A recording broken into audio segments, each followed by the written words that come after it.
ఇవన్నీ comedy jokes కాదండి, facts, yes, shocking facts. అవును సార్.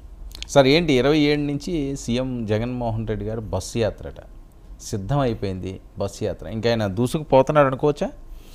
ఆయన సరిగ్గా ఇప్పుడు మనం చర్చించిన అంశాలే అడ్వాంటేజ్గా మార్చదలుచుకున్నాడు. వాళ్ళ ఆలస్యమే నాకు వరము అవును అనే ఒక పద్ధతిలో పెట్టుకొని ఈ లోపల వెళ్ళిపోయి నన్ను వెక్కిరించారు, వాళ్ళు చూడండి ఇంతవరకు తేల్చుకోలేదు, నేను క్లియర్ కట్గా నా అజెండా, నా పథకాలు, నా అభ్యర్థులు, నా పద్ధతి చాలా క్లియర్గా ఉంటుంది అనేది రాయలసీమలో పెడుతున్నాడు. పైగా అవును, నిన్న కూడా ఎవరు అడుగుతున్నారు నన్ను, రాయలసీమ అష్యూర్డ్, నెక్స్ట్ ఏంటి కాస్త ఎక్కువగా టెన్షనో లేకపోతే ఆసక్తి కలిగించేది గోదావరి జిల్లాలో, ఉత్తరాంధ్ర మిక్స్డ్, అవును, కృష్ణా గుంటూరు కొంచెం తెలుగుదేశం, ఇట్లా ఒక డివిజన్ స్పష్టంగా ఉంది.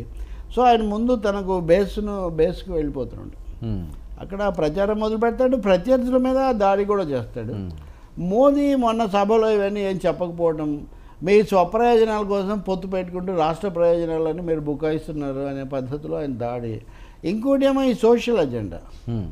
ఈరోజు మనీ కంట్రోల్ అని ఒక పత్రిక వస్తుంది, వాళ్ళు పెద్ద వ్యాసం రాశారు.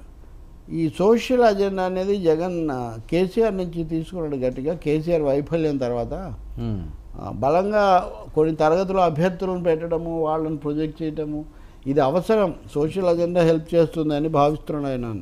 సో దాన్ని చేయడం, దాంట్లో రాజకీయం ఎంత ఇంకోటి ఎంత అనేది ఎలా ఉన్నా ఆ పద్ధతిలో ఆయన ఆ విధంగా ముందుకు పోవచ్చు. ఓకే. ఈయన ప్రజాగాలం పేరుతో మరి